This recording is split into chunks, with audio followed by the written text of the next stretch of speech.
ayyuhalladzina amanu taqullaha haqqa tuqatih wa la tamutunna illa wa antum muslimun. Wahai orang-orang yang beriman, bertakwalah kepada Allah dengan sebenar-benar takwa kepadanya, dan janganlah kalian sekali-kali kamu mati melainkan di dalam keadaan berserah diri. Bahwa Allah memerintahkan kepada orang yang beriman untuk meningkatkan keimanannya menjadi takwa, dan bukan takwa yang main-main, tetapi takwa yang sebenar-benarnya.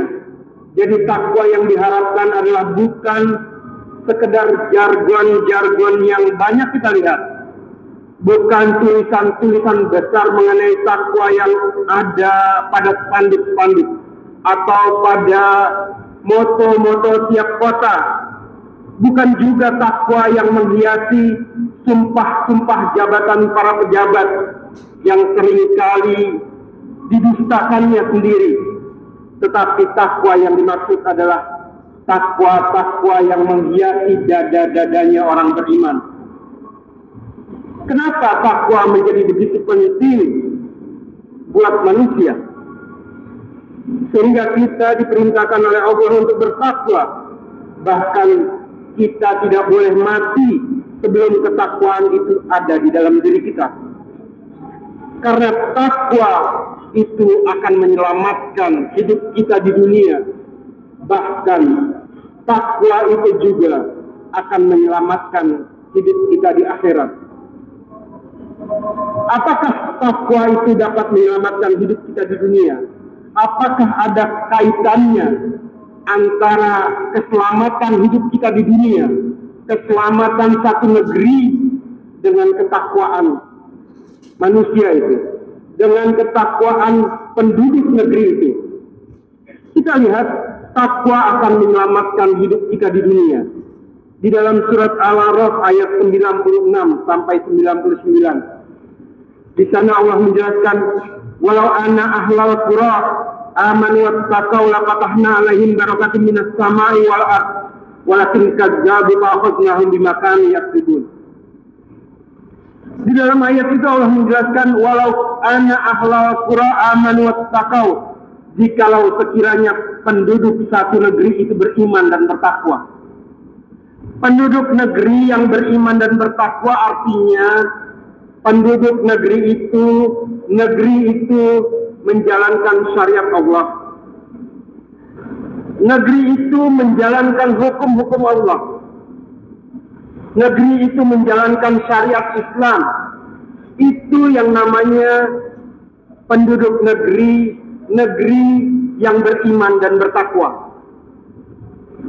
Kata Allah terhadap penduduk negeri yang demikian, terhadap negeri yang demikian, lafatahna alaihim barakatin minas samai wal ard, maka terhadap penduduk negeri yang demikian, terhadap negeri yang demikian, kami akan turunkan keberkahan dari langit. Apa-apa yang turun dari langit menjadi barokah, tidak menjadi bencana. Dan juga kami, kata Allah, akan mengeluarkan apa-apa dari perut bumi itu menjadi barokah terhadap penduduk negeri, terhadap negeri yang beriman dan bertakwa, yang menjalankan syariat Allah. Yang keluar dari perut bumi menjadi barokah, tidak menjadi bencana, tidak menjadi lumpur lapindo, tidak menjadi gempa bumi yang turun dari langit, tidak akan membawa bencana. Itu kaitannya sangat erat dengan ketakwaan penduduk negeri itu. Keimanan dan ketakwaan sangat berkaitan erat juga dengan keimanan dan ketakwaan negeri itu, yaitu menjalankan hukum-hukum Allah. Ketika tidak menjalankan itu, kata Allah, walakin kazzabu fa'akhadnahum bima kanu yaksibun. Akan tetapi, kata Allah, mereka mendustakan ayat-ayat kami. Mereka berpaling dari hukum-hukum Allah. Mereka berpaling dari syariat Allah, dari syariat Islam. Maka fa'akhadnahum bima kanu yaksibun, akan kami siksa mereka lantaran perbuatan mereka itu. Lantaran mereka mendustakan ayat-ayat kami, kata Allah. Kita lihat di dalam ayat selanjutnya. Afa amina ahlul qura ayatiyahum ba'suna bayatawahum na'imun. Maka apakah penduduk negeri itu merasa aman dari siksa kami? Kok penduduk negeri itu merasa aman dari siksa kami, kata Allah? Padahal negeri itu tidak menjalankan syariat Allah. Padahal negeri itu tidak beriman dan bertakwa. Kok mereka merasa aman dari siksa kami, kata Allah, yang datang pada malam hari ketika mereka sedang tidur nyenyak. Siksa Allah, azab Allah datang pada malam hari ketika mereka sedang tidur nyenyak. Merapi kemarin meletus dari sore sampai malam ketika orang-orang juga barangkali sedang tidur, atau harusnya tidur ketika mereka harus berjaga-jaga. Awan panas, debu menghantam 30 orang kurang lebih, meregang nyawa, termasuk Mbah Marijan. Malam hari, kata Allah, siksa kami pada malam hari, azab kami pada malam hari ketika mereka sedang tidur nyenyak. Kok mereka merasa aman?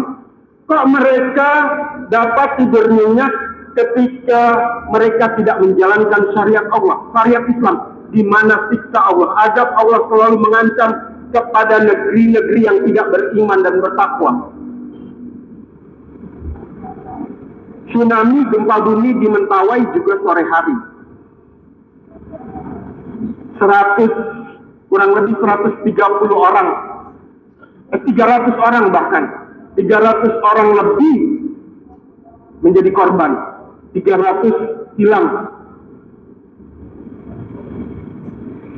Banjir atau hujan lebat di DKI kemarin Senin dan Selasa juga sore hari sampai malam, membuat Jakarta menjadi lumpuh total. Apakah mereka merasa aman dari siksa kami, kata Allah? Padahal mereka tidak beriman dan bertakwa. Jadi sangat berkaitan erat antara keselamatan satu negeri dengan keimanan dan ketakwaan. Di dalam ayat selanjutnya, awa amina ahlul qura ayatiyahum ba'suna duha wa hum yal'abun. Atau apakah mereka merasa aman dari siksa kami, dari azab kami yang datang pada pagi hari ketika mereka sedang bersenang-senang? Siksa apa yang datang pada pagi hari? Barangkali yang dekat-dekat kemarin tidak ada yang datang pagi hari. Tetapi tsunami di Aceh beberapa tahun yang lalu datang pada pagi hari, kurang lebih jam 6 pagi. Ketika rakyat Aceh sedang bersenang-senang, sedang bercengkrama dengan keluarga, sedang berlari-lari kecil di pinggir pantai, sedang berolahraga, sedang pergi ke pasar, sedang bersenang-senang. Siksa Allah datang pada pagi hari, 600.000 nyawa melayang di Aceh beberapa tahun yang lalu. Atau kata Allah di dalam ayat selanjutnya, apa aminu makrallah fala ya'manu makrallahu illa qauma khasirun. Maka apakah mereka merasa aman dari azab kami? Apakah mereka menganggap sepele azab kami, kata Allah, yang datang kapan saja Allah mau terhadap penduduk negeri yang tidak beriman dan bertakwa, terhadap negeri-negeri yang tidak menjalankan syariat Allah?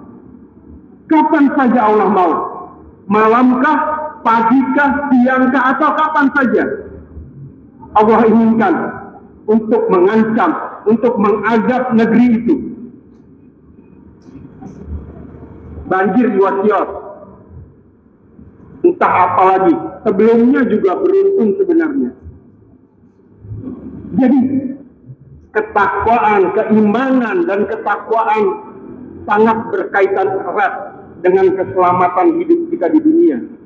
Dengan keimanan dan ketakwaan kita akan selamat hidup di dunia. Paling tidak